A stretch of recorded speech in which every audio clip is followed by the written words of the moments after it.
Yeah, the one, Rocky Mountain Sports Report. Yeah, live and direct. Boom. All right, good evening, everybody. Bronco fans, NFL fans. We hoped we were coming back to you with a little better mood.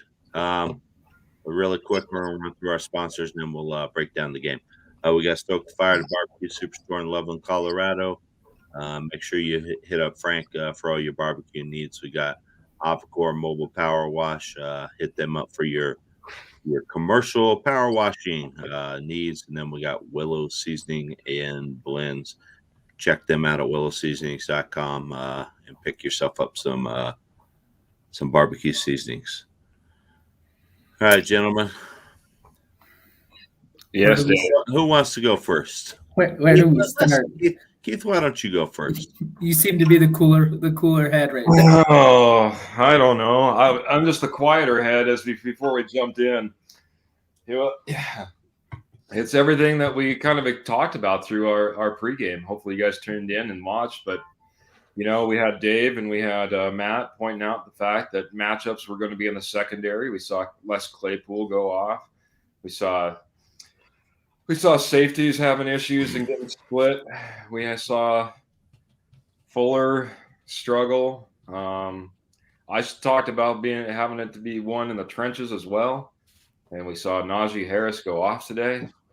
We saw once again our backfield be full. And though we tried to come back at the end, guys, just couldn't make it happen. Hang another loss and lick our wounds, I guess.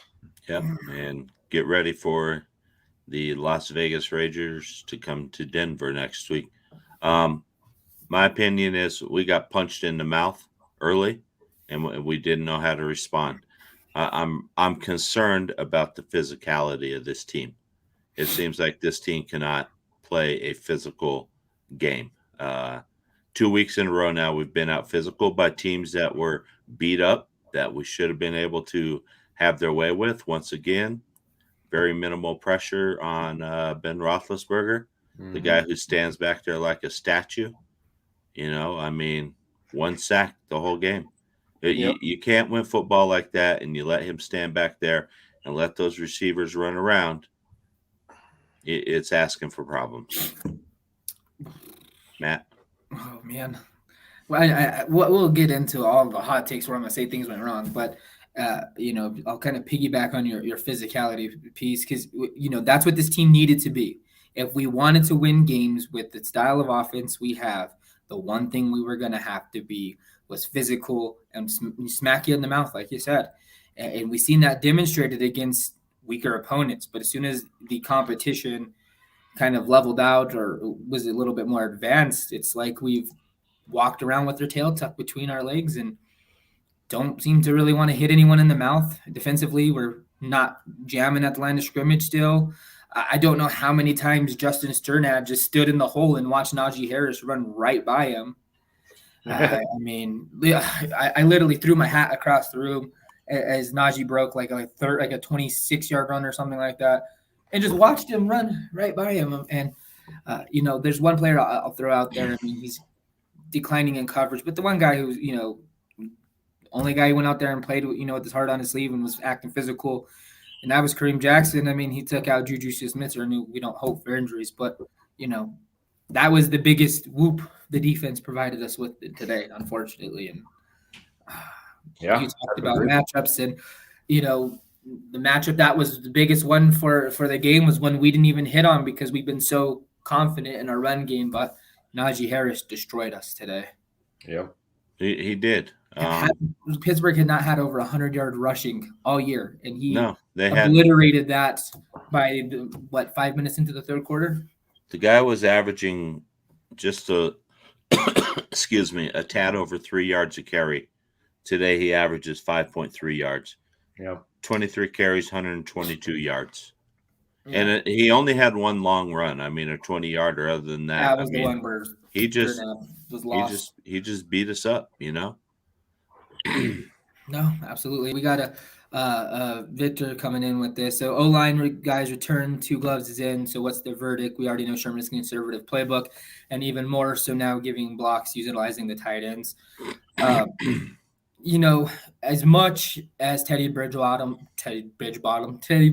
was a problem today, he wasn't the main problem offensively. I mean, offensively, it looked like we lacked direction. Once again, falling back into Pat Shurmur. It's going back and forth. We weren't trying to be physical and pound the run game. Javonte Williams was when there once again ready to pop somebody in the mouth. He was running hard, making plays, and then they take him out.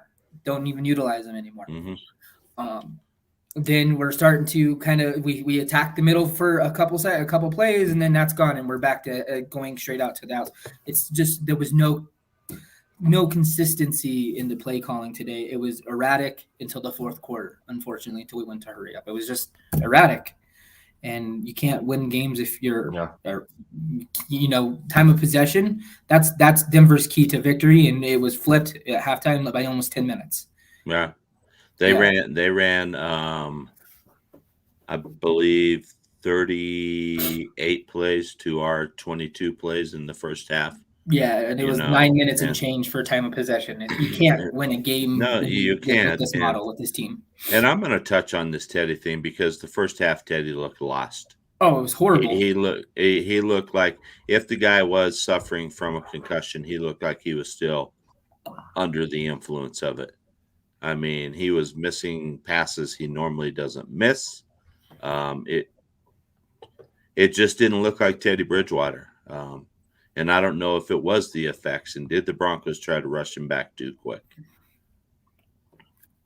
Speaking of injuries, though, Melvin Gordon didn't even look anywhere near 100%, and they kept utilizing him. I mean, Melvin Gordon felt essentially his impact was minimal today. The same thing goes for him. I wonder if they're rushing him back. Cortland Sutton in the first half compared to the second half, they look like two different receivers. Cortland Sutton, he was lost in the first half. Unfortunately, there was that tip ball. Usually Cortland would go for it, but it just seems like there was so many things going wrong offensively that they felt almost checked out. It honestly felt like our offense was checked out in the first half completely. I don't think – go ahead, Keith. I know you're going to say something. Oh, no. Actually, I was having a little bit of internet issues, so I'm glad that you guys weren't talking. So I just got back on. No, go ahead, Dave. And this is a question to both of you guys. Is this offense frustrated with the way Pat Shurmur is calling plays, and are they just checking out on him now? I think so. I think the problem is that we have the same vanilla offense that comes out week after week, and that worked for the first few weeks. No one had adjusted to you. People were still getting used to you. You did have some of your more key players out there running around and maybe making a few more plays for you. Now we're in a vanilla offense with backup players, and my goodness, it's just the same plays. I mean, everyone can just sit on exactly what we're doing. There's nothing. Mm-hmm. I was in there watching highlights after the game of some of the first half games, and between quarterbacks standing back there with time and some I don't know, thought process, some excitement put into the offensive game plan. It was a lot of stuff that I didn't see our team put on the field in the first 5 weeks. I think the team is getting frustrated and checking out as the season goes on. It definitely feels like there was a little bit of checking out today. And play calling is a huge thing in this. And I see Victor's comment here. And the difference, so this is where I'm getting frustrated with Pat Shurmur, because the play calling, the way that he was utilizing it with Drew Lock and the way that he's utilizing with Teddy Bridgewater, is he's finding two completely different ways to screw up play calling. Mm-hmm. With Drew Lock, he's putting him in uncomfortable sets, not utilizing him in his strengths. With Teddy Bridgewater at the helm, I don't have a direction. I'm going to run up the middle 3 times, even though I haven't been able to do anything, completely negate the pass. Or I see that we're eating them alive behind the linebackers because they're concerned about Javonte Williams tearing me up. And then they just don't utilize it. They completely ignore the strengths of the field. It's not so much putting him in situations. It's just the play calling has been so erratic versus putting Drew in terrible situations. So he's finding all new ways to screw play call. And I agree. And Keith brought this up this morning in the pregame show. The key to our offensive success was we have to be balanced, and we weren't balanced. 18 runs, one of them by the quarterback, so it wasn't really a designed run. So 17 designed runs. And again, they insist on splitting time with Gordon and with Javonte Williams when Javonte Williams is the hot hand, which is frustrating. If you get a hot hand, you just feed him and let him go and you ride him. And these coaches do not understand that. But yeah, 18 or 17 designed run, 38 passes. So, it's not a good recipe for success, especially when you got an offensive line that some of the guys are playing hurt, Garrett Bowles is falling into his old habits again.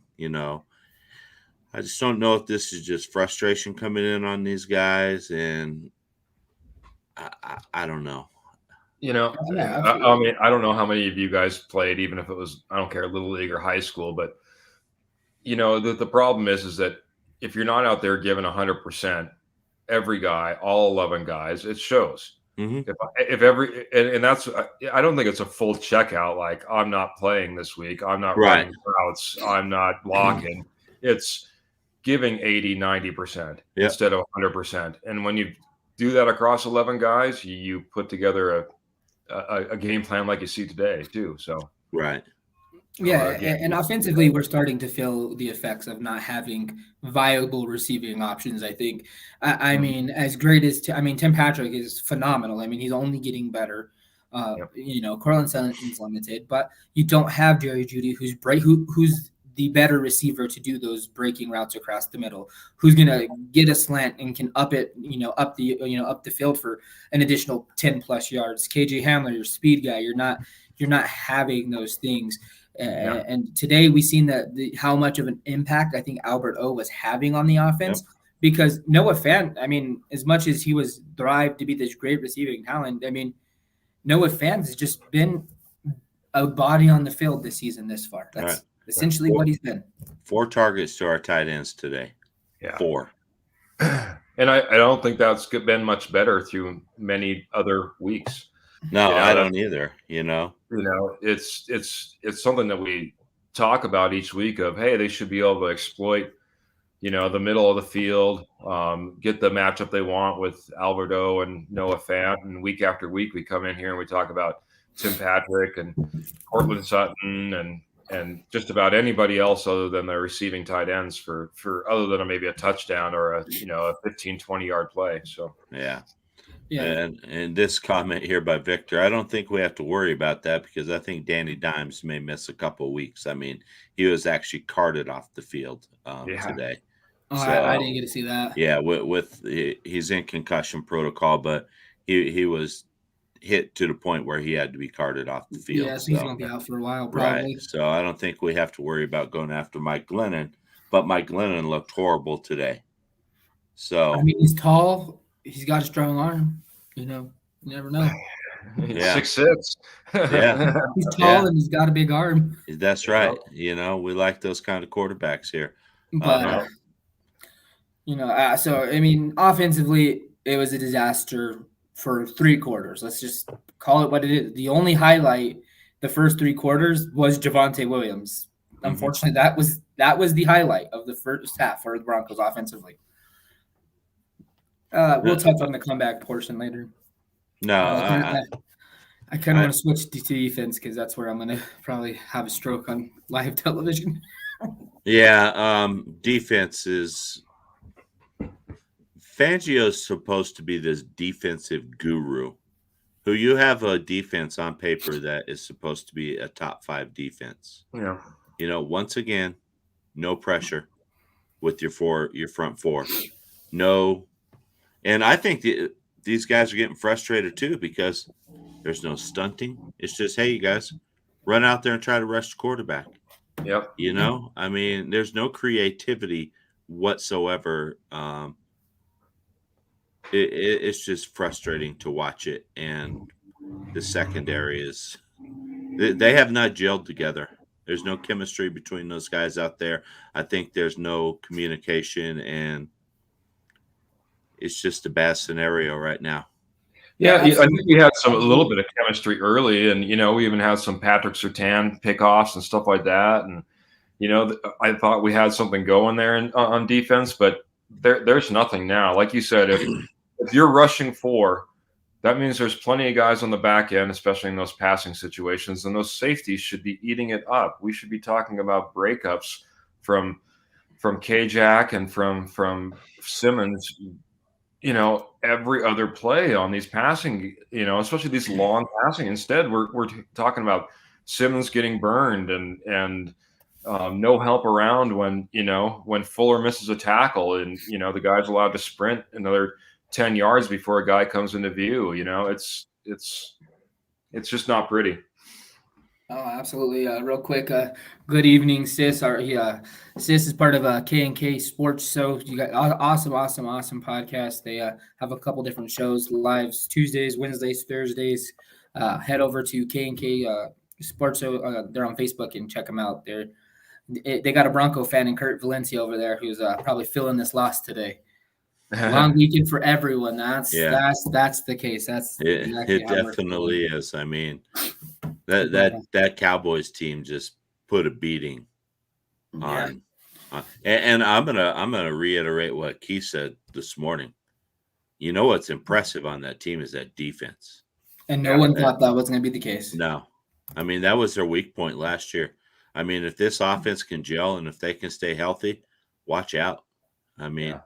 These guys can do some damage. And Dallas make the rise back to prominence is going to be the real question once we get to playoff time. But the crazy thing in that league or in that division too is we expected Washington to be the top defense, top 5. Mm-hmm. They were ranked 28th coming into this morning.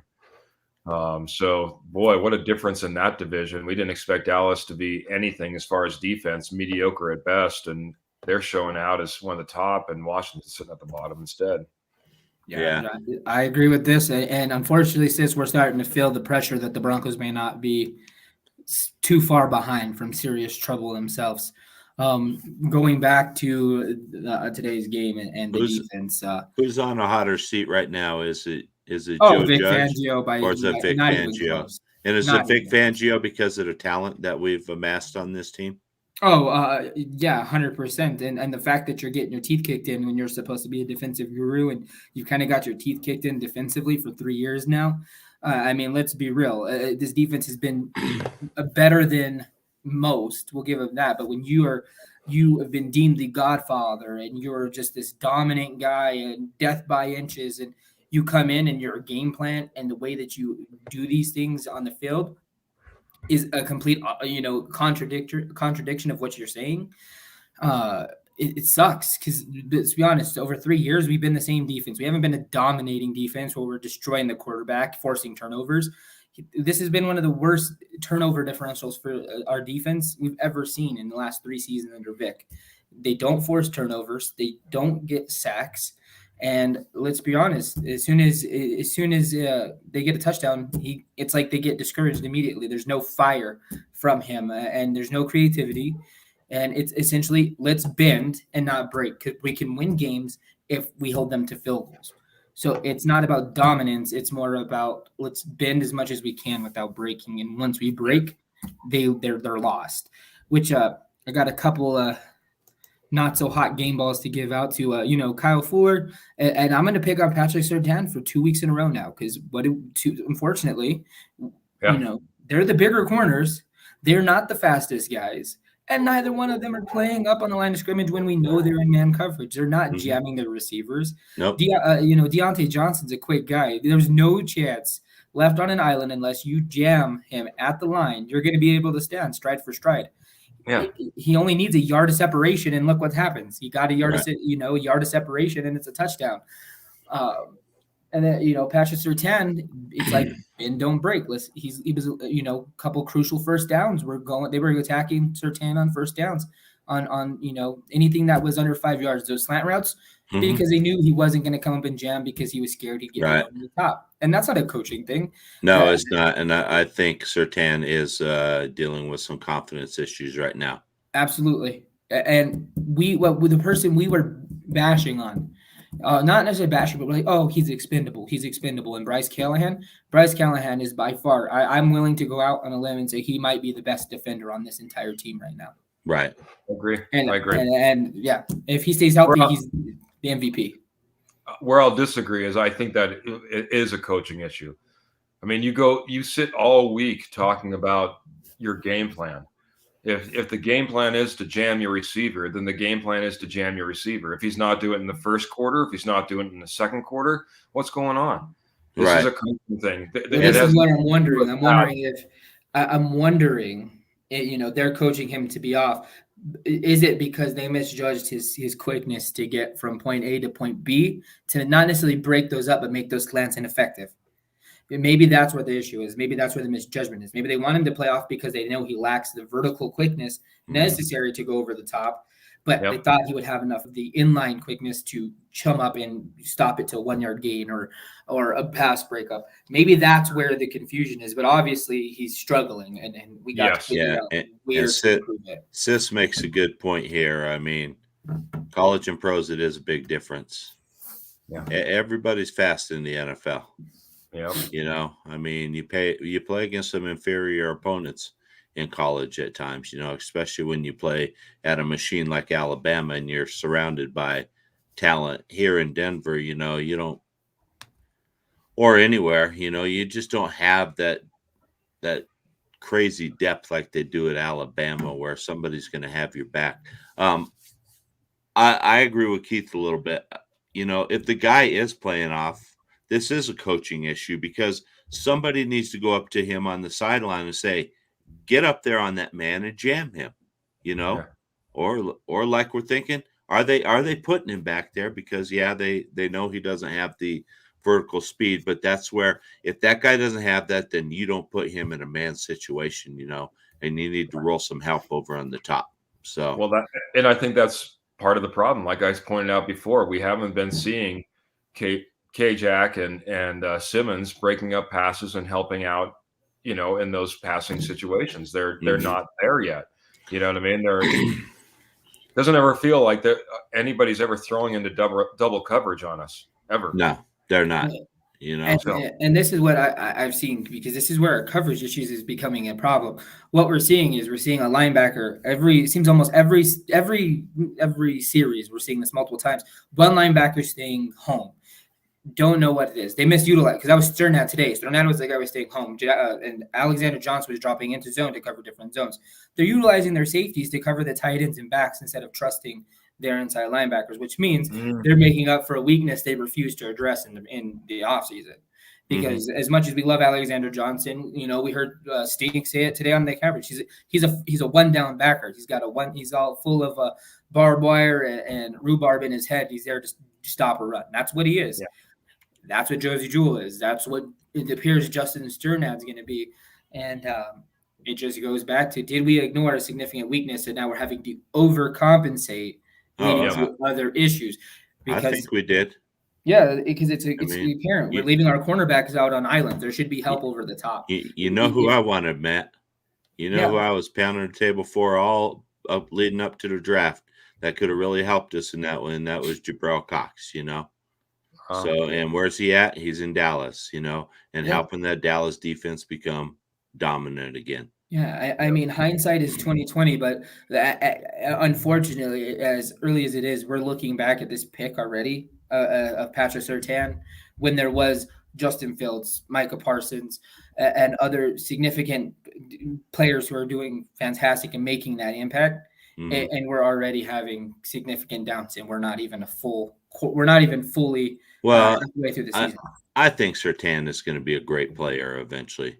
He's a rookie. He's a rookie, forced into a starting role, when he wasn't ready. So hopefully next week, Darby's back and he can actually, get on the field. I didn't see him in the game today. Was he in at all? No, he was a late game scratch. So okay. He did not even dress. So hopefully next week, he's he's back in the game, and they can take Surtain, ease off him a little bit, and help him out, and help the guy gain some confidence. I think he's going to be great. I mean, I think he's going to be a solid cornerback for 10 years, but it's a tough game at the NFL level. You can't just plug and play. It's very hard, especially at cornerback. Yeah, rookie cornerback.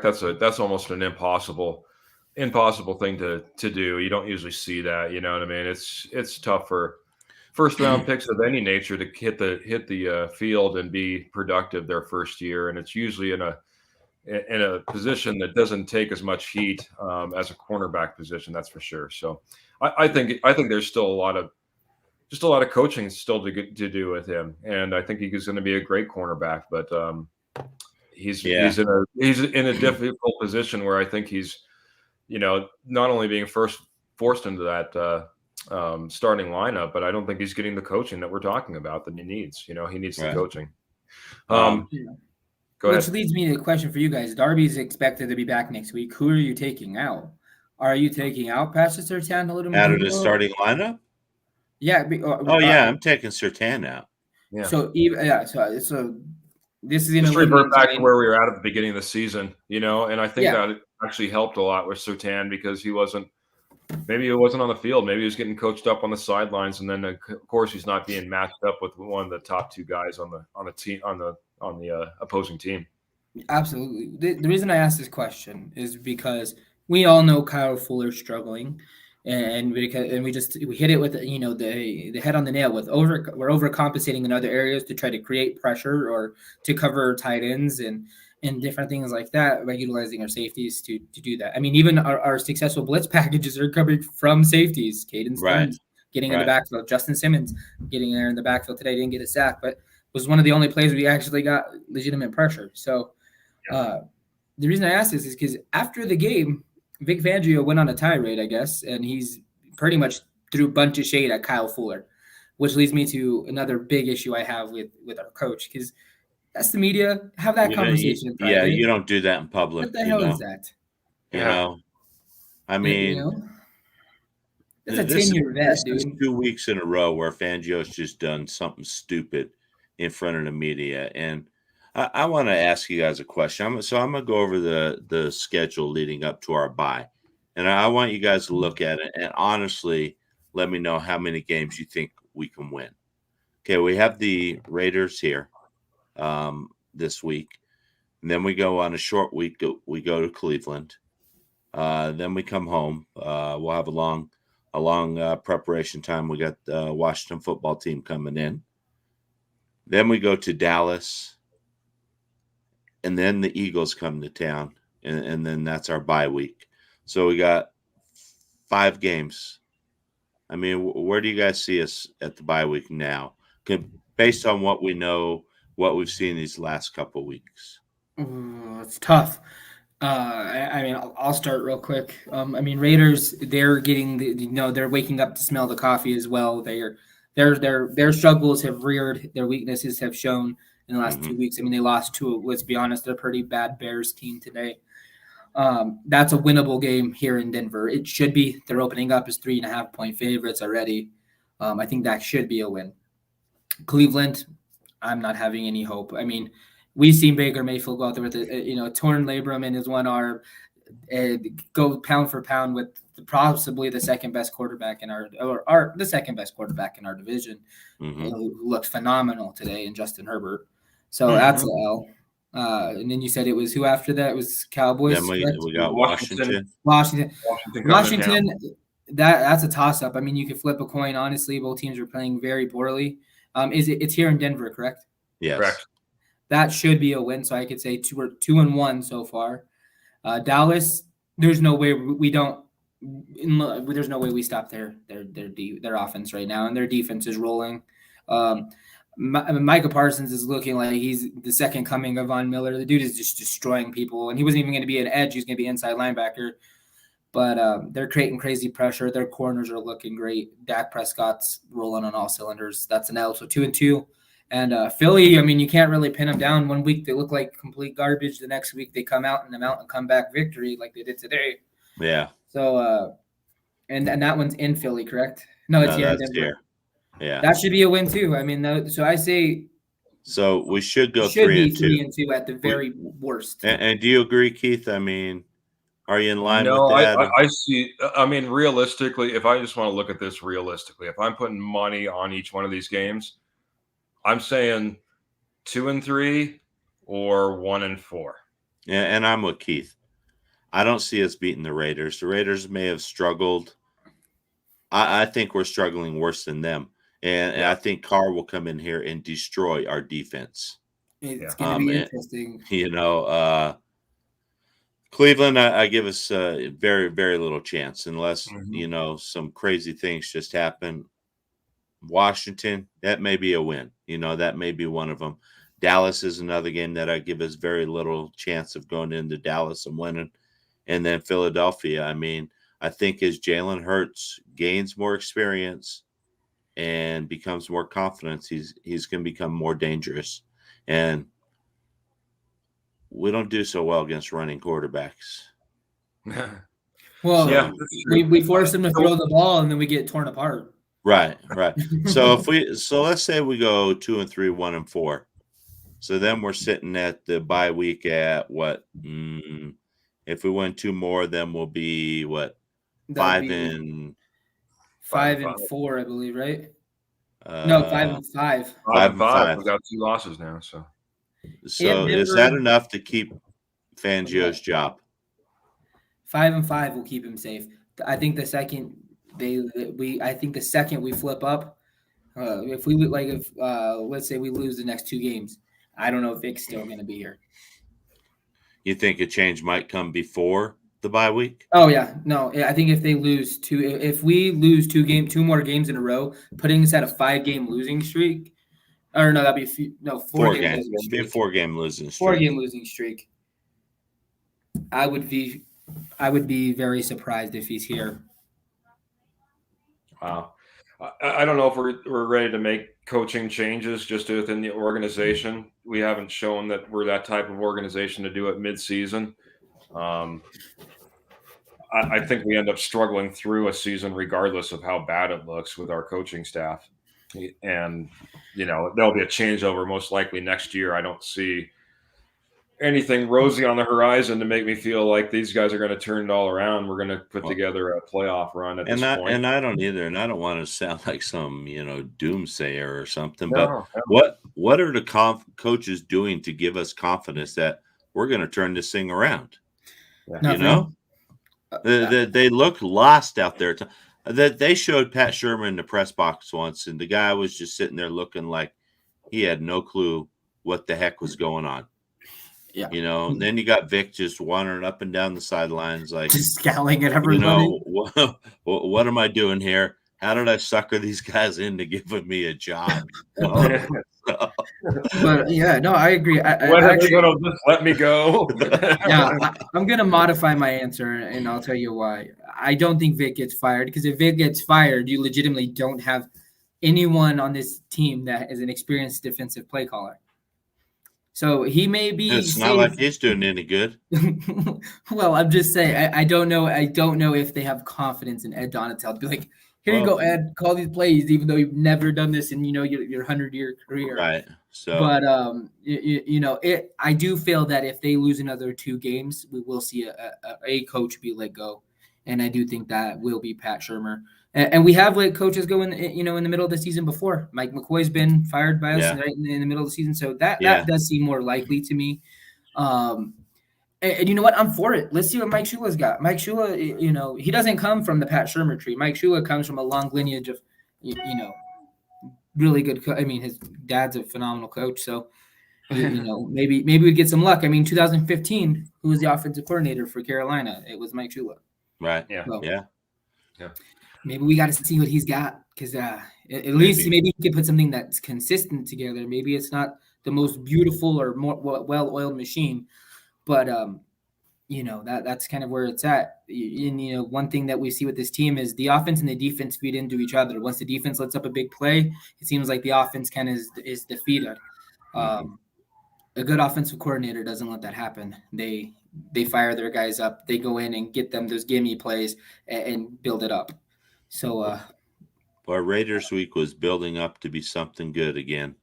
and now both teams have come crashing down. Right. So and the thing that scares me about the Raiders is the Raiders, I mean, they beat good teams. Yeah. So they can be dangerous. I can't say that about the Broncos. We beat 3 bad teams. Not mediocre teams, bad teams. Probably the 3 worst teams in the NFL. Yeah. In the Jets, Giants, and Jacksonville. Yeah, absolutely. So like you said, it's a rude wake up call that we're going through right now with competent competition. We're seeing that while this team and roster is talented, if you don't have the right people to pull the strings, talent can only go so far. It's the Drew Lock argument. Talent can only carry you so far. I agree. And a lot of it goes back to, like Keith was saying, coaching. Coaching at this level is very important. I don't care what people say. These people need to be coached and taught and developed. And look how this coaching staff failed Drew Lock. Who else are they going to fail? And then maybe that's why George Payton said, I'm not drafting a quarterback for these guys to tarnish, and we'll just ride it out with this year, and we'll see what we have in the future. There's something to be said for that. Dave, you said something kind of early on that is right on the head. The whole reason we brought in our head coach is because he was supposed to be the dominant defensive guy that was supposed to just dial it up and put these guys, every single offense, on their heels and not know what's going on. Maybe it was Matt. I don't know where I'm getting my credit mixed up. I'm pretty sure we both said it at one point. I think we all have at one point. So. But it's just so disappointing that, if that's the one thing you're hired for, we have one of the top paid defenses in the league. Mm-hmm. We have one of the most recognized as should be one of the top performing defenses in the league. And against a banged up Ben Roethlisberger and a running game that hadn't put up 100 yards up until this week. And we go out there go ahead. They all look like all pros.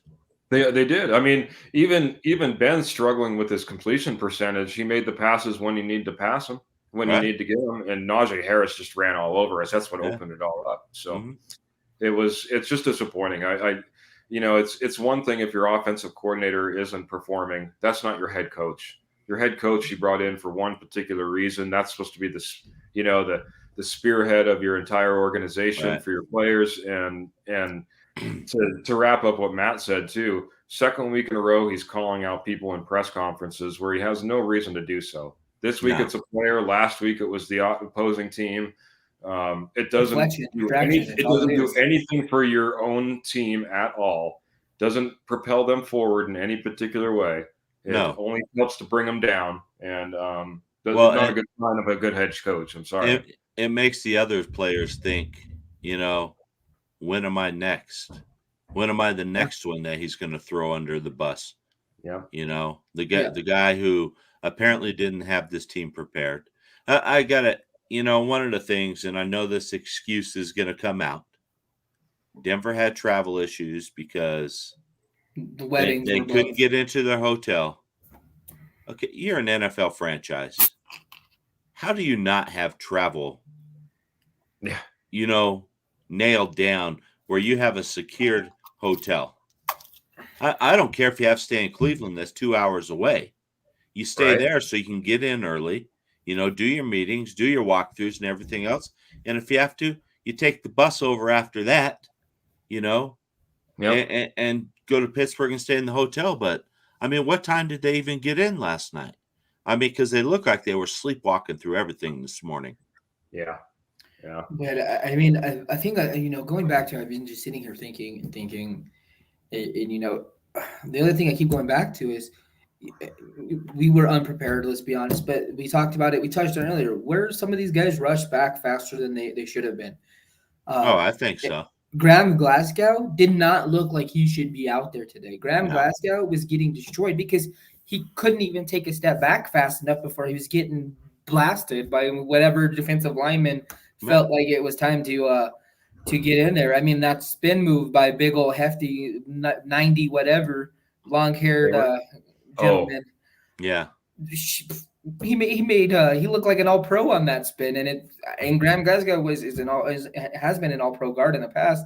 He made him look silly, and it's probably because he just didn't have the tools that to combat any kind of quick maneuvers because he's hurt. Mm-hmm. I mean, that's a 300-pound dude, and knees are if you don't have your knees to be able to brace on and stuff like that, you're lost. These guys are going to run over you. Yeah, I sort of wonder too. Our guys being rushed back. Yeah. Gordon, that's another one. I don't think he should have played today. Right. But as much praise as I want to give Javonte, I do got to kind of ridicule him on a couple things because he had that fantastic run. Yeah. And you're a young player, but you got to be smart. You killed your momentum when you spiked that ball. You did. You took us out of touchdown area right there. And he got in his own head because the following play, he messed up his blocking assignment and got Teddy Bridgewater obliterated for an 8-yard loss. Right. So you can't make those types of mistakes. Against competition. I'll give you the mistake afterwards, getting in his head and stuff like that. Gosh, I hated that call. I mean, you can spin the ball. Was stupid. You can spin the ball. You can stand up and you can pound your chest. But you're a yard and a half shy of being able to spike the ball. I mean, if there was a competition committee rule change, I'd like to see. Then no spinning the ball unless you're getting to the end zone too. You know what I mean? The reason why this is a dumb rule and it consists of a delay of game, it is actually a money thing because they consider it a delay of game because they have to go and track the ball, which infracts on potential commercial time and it lengthens the game by all of 5 seconds. But that's why the spiking of the ball has become a delay of game. It is essentially due to contractual obligation type of thing. Yeah, it was a ridiculous. And hey, I'm not going to make excuses, but I did not like, even though the penalties are fairly even as far as how many penalty flags were thrown for each team. I'll tell you what, the penalties against the Broncos, I did not care for at all. That pass interference call in the end zone was ridiculous to put them on the one and going in. I was thrown outside, and the receiver didn't even go towards the ball, and he barely chested into the receiver as it was. Yeah, it was. That was incidental contact, and it shouldn't have been called. I mean, it wasn't even. Unfortunately, it wasn't the bump that brought the stupid penalty. It was the fact that he decided to just drape I don't want to know what arm it was over the shoulder. That's all it was.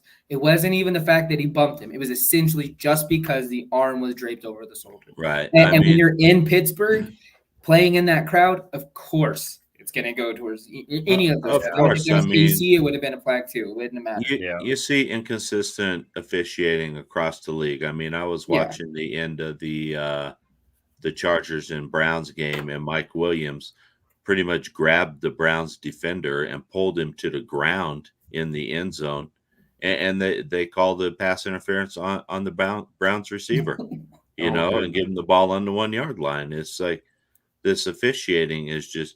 And if we're trying to make the game better, and I know you can't sit there and look at every play, but you got people in New York, if they see something that is blatantly wrong, they should be calling in. I don't care if they say it's a judgment call or not. These guys are out of position. They don't have the right angles to see things. We got cameras everywhere. We might as well use them to our advantage. Yeah. And free up what can be challengeable for that matter too. I mean, when they first came out with challenges, it's just about everything was, and they started bringing it down because games were so long you could challenge anything, and we had too many challenges. I remember when this all first came around. So they started constricting it down. There's some things I just think that you should be able to.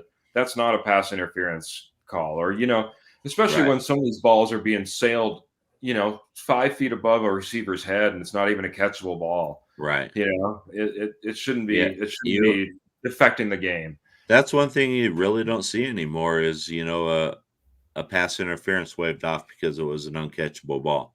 Yeah. You really don't see that call anymore.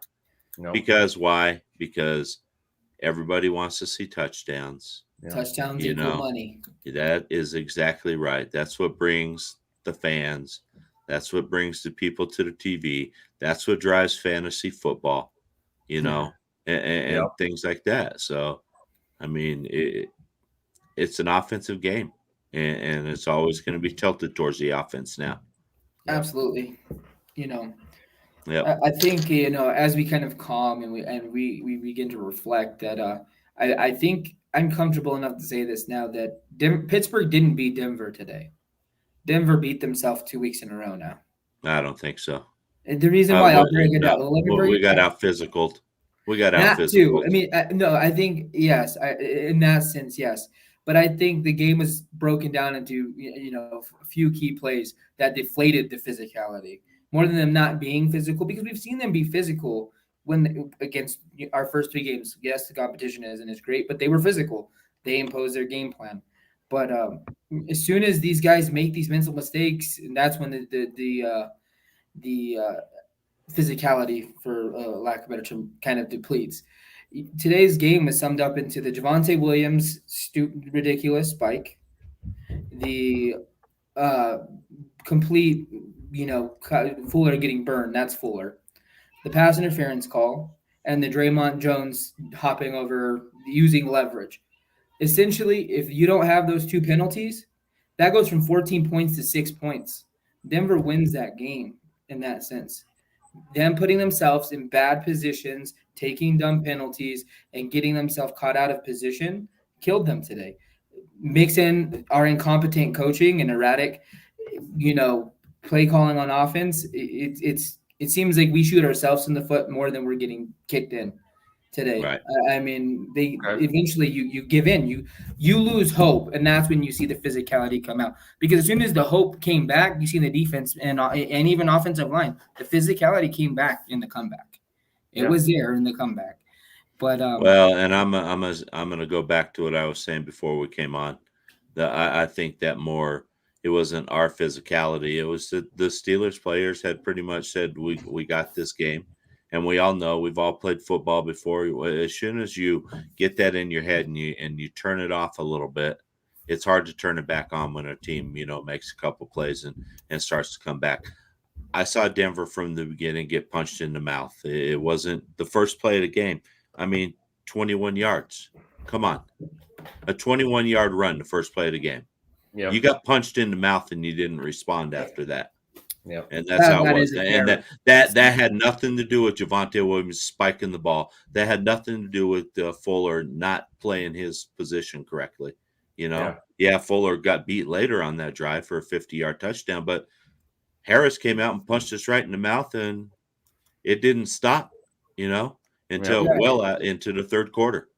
Yeah. Essentially, I think we both have valid points. I think it's kind of it's a nice combo. As soon as they feel that this team is coming harder, then the mental mistakes take over and they kill themselves. That's what happens.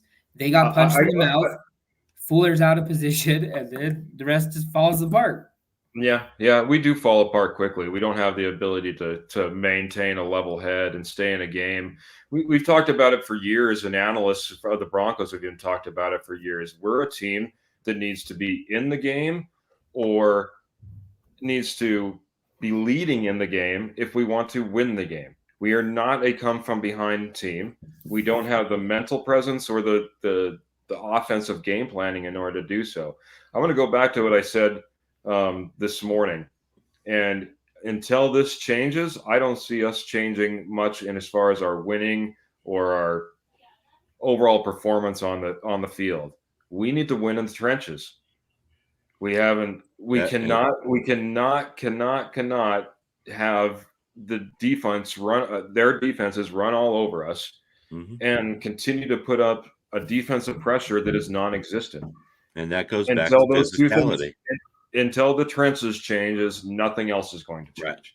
Right. And that goes back to physicality, Yep. and that's where we lost last week, and that's where we lost this week. Yep. We got out physical, and we don't know how. We complain about Denver's defensive line. When this defensive line really started eroding was when we let Derek Wolfe walk away. Yeah. That guy was, he was a big piece in presence in our defensive line. He was the leader. Yeah. And this organization, thinking they're smarter than everybody else, just lets him walk away and go to the Ravens and play some solid football there. Yeah. Yeah. Yeah. I mean, this is a good point. And as much they did definitely want it more, and Denver didn't do itself any favors until deciding to turn it on until the fourth quarter. I mean, that's just you can't half-ass things when you're at this level, and that's just what it comes down to. You don't win football games like that in the NFL. No. It's speaking a little bit to it. I know that Pittsburgh, like you said, kind of let off a little bit, started going into a little bit of prevent. But, to Matt's point, that's the one point when we did actually change things. We went into a no huddle, and we started getting up to the line of scrimmage, and we started running plays. It's just a subtle change. You know what I mean? It doesn't have to be, hey, we're going to completely drop new plays. But just going into that no huddle keeps guys on the field for the defense, keeps people off balance. All of a sudden, you got a bad matchup that you can find if you get the right call sent down on the field and everything like that. I mean, if they can get one of their best receivers matched up on Von Miller, then we should be able to exploit a few matchups in the game too. So and that's one thing that this coaching staff does not know how to do is create those mismatches. Yeah. I don't think Shermer really knows how to put his guys in favorable positions where he's creating mismatches against defenses. Yeah. His best weapon was Hamler, because Hamler used to clear out so many big areas. He was so fast, and you need to run through areas. You need to clear out underneath for all the Judys and the Cortlands and the Tim Patricks. And now that we don't have that, it's a vanilla offense. They just cover the guy who's supposed to be clearing out, and everyone sticks tight on everybody else. Right. I 100% agree. Yeah, Hamler's biggest gift to this offense is the gift of distraction, because he's so fast. He shifts the defense to cover for that speed. But yeah, today it was rough, to say the least. But, it definitely was rough. Yeah, I mean, we were talking about pressure. I mean, our defensive line a little while ago, I wanted to hop on and say that, we talked about it a lot last year when this defensive line was successful. It's when we were creating interior pressure, and we were creating interior pressure because of stunts across the D-line. Essentially, right now, you're sending 4 against their, 4 or 5, sometimes 6 guys who are standing there to block, chip, whatever. Sometimes it's even 7 because you got a tight end and you got a running back. So you're sitting 4 or 5 guys against, they're 7 at times, and you're not going to win those battles. You got to get creative and create those mismatches defensively. But either that or that quarterback should be standing back there for 6 seconds if you're not getting to him, because all those receivers are covered. You sent 4, they're covering with 7. Yeah, what are you doing with the rest of your guys? But so it's so frustrating to see that, either if we're not going to bring pressure, then we should have those guys covered. You know what I mean? I agree. The soft zone you were utilizing last year. If you were hell bent and only rushing 4. Well, because Vic thinks he's so smart, and I got all this talent, but these guys aren't playing up to their potential. So get out of your man scheme and go into a zone and help these guys out a little bit, and maybe this defense can turn it around. Because if this defense turns it around, then the offense, things will be a lot easier for the offense. But right now, so much pressure is being put on that offense to perform, because the defense comes out, and they give up a what was that first drive? How many plays was that first drive? 6 plays, That was a 85 very yards good in 3 plays, minutes. Yeah. Yeah. I mean, Yeah. they got to On figure wheels. this out. The coaching staff has to figure this out. We have the talent on this team. We look really good on paper, so now let's translate it from the sheet of paper onto the actual field, and hopefully they can fix things before the Raiders game. Yeah, I 100% agree, and I think exactly what you were saying a second ago is, this team is so codependent on on each phase of the game that as soon as one gets out of sync, the other follows and falls apart quickly. Mm-hmm. The defense's best strength was supposed to be this offense's efficiency. When they're not efficient, it goes into defense becoming on the field too long, getting beat down, tired. I mean, those drives, the time of possession flips, and this team isn't built for a game like that. I mean, the other thing I want to focus on is we shift, because you highlighted it before we hop off. Once we went to the no huddle, things changed. We've seen consistency. And one thing that I want to highlight, I mean, as much as we want to doubt Teddy Bridgewater, I know everyone has their doubts, but when you're in a no huddle offense, there's a lot more pressure put on the quarterback to make the reads at the line of scrimmage. He's given a set of plays, but it's his call to which play they're going into. It's not Pat Shermer like run I write 90 909 or whatever formation play, whatever they're doing. He's not as in here doing that. They've come in with the scripted plays. He has to decipher the defense and adjust into those plays. So that was the only time we've seen consistency offensively, is when we got thrown into the no huddle and there was more pressure on Teddy Bridgewater to read the defense than it was Pat Shermer reading the defense, and that's sad. Well, yeah, and you see good offenses do that all the time throughout the game. They see a defensive set get on the field. You're going for it on 2nd and 1, 3rd and 1, and you get that first down. You go right back up to the line of scrimmage because that defense has all their defenders out there to defend the run. You know what I mean? And if you can get that mismatch, but we don't do that. We just huddle up and get all our exchanges done and defense exchanges, and we run back out there and we just hope for the best, with our play. So again, just some frustrating play calling. Hopefully we can bounce back. Raiders next week. We're only, I know it's been a tough couple of weeks, but we're one win out of AFC West lead, right? Time for the lead with the Chargers. You know what I mean? Yeah. It's not an over season yet. No, it's not. We're not the Jets. We're not the Dolphins. You know what I mean? We're not the Jaguars. We're not sitting in a horrible position. This is a redeemable position. So I know it sounds very gloomy here in the Rocky Mountain Sports Report as we tune in post game as with another loss, but boy, let's hope we can turn it around and get some positive spin and get some wins put together. I like Matt's idea of going 3-2. Better than my one.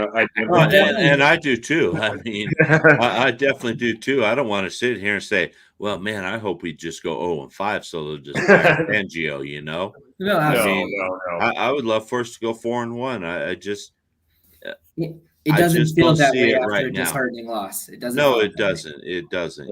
And let's come out against the Raiders next week. Let's change the attitude and everything else, and hopefully the team comes out. They're pumped up for the Raiders game because they just look flat from the beginning today. And hopefully this Raiders game will just change an invigorating win.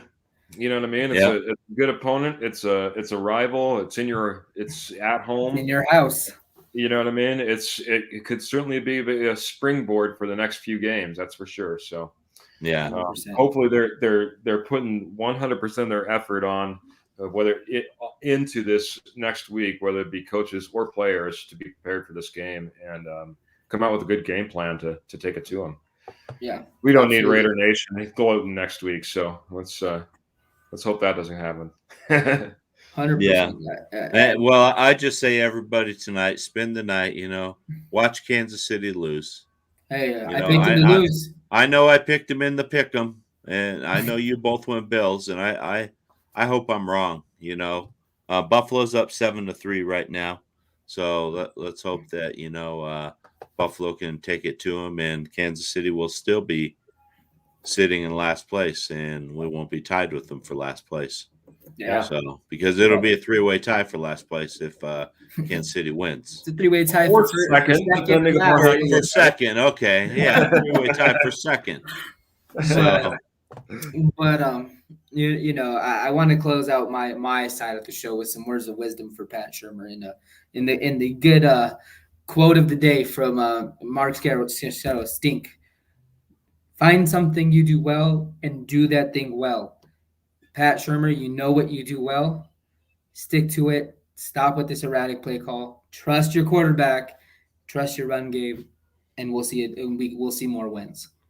I agree. I think we need to go back to what worked during weeks 1 through 3. I know they were against inferior opponents, but it was working. So go back to it and see if we can make it work again. Yeah, 100%. I think it's his game. You know what I mean? He needs to step it up just as much as Vic Fangio does. So hopefully we see some really good game planning, some good thought go into this next week. It's there. You know what I mean? And don't be afraid to get creative a little bit. That's what I'm hoping for. So yeah, all I know is if I'm Pat Shurmur, I'm not looking forward to checking my emails tomorrow morning with the notice they come into George's office says that we need to talk, and got to be some changes, or there is going to be changes. I think there may be 2 people getting that email, and that'll be Vic and George. Vic and Pat. That will get those emails. So we don't get to beat up with Tom McMahon too much because once again, hey, they did great coverage today. They had one blunder, but that wasn't a Tom McMahon's coaching. So. Shout out to Tom McMahon for getting Coach of the Day. Yeah. Coach of the Day, Tom McMahon. Congratulations. They didn't have to punt to us too much either, That makes it a little bit easier too. Yeah. Armor Sar's Coach of the Week award goes to Tom McMahon. So keep doing you, Tom, and your seat cooled off for 1 week. Yep. There you go. Hey, everybody, thanks for stopping by tonight. We know it's tough to come by after a loss. Come check us out Wednesday at 6. We'll sort of have our cool down evaluation of the game, just sort of like we did, and we'll talk a little more in depth on what the Broncos need to do to beat the Raiders next week. So, but again, thanks everybody for joining us. Matt, Keith, has been fun. Yes. So let's go watch the Bills beat the Chiefs. Yep. Right there with you.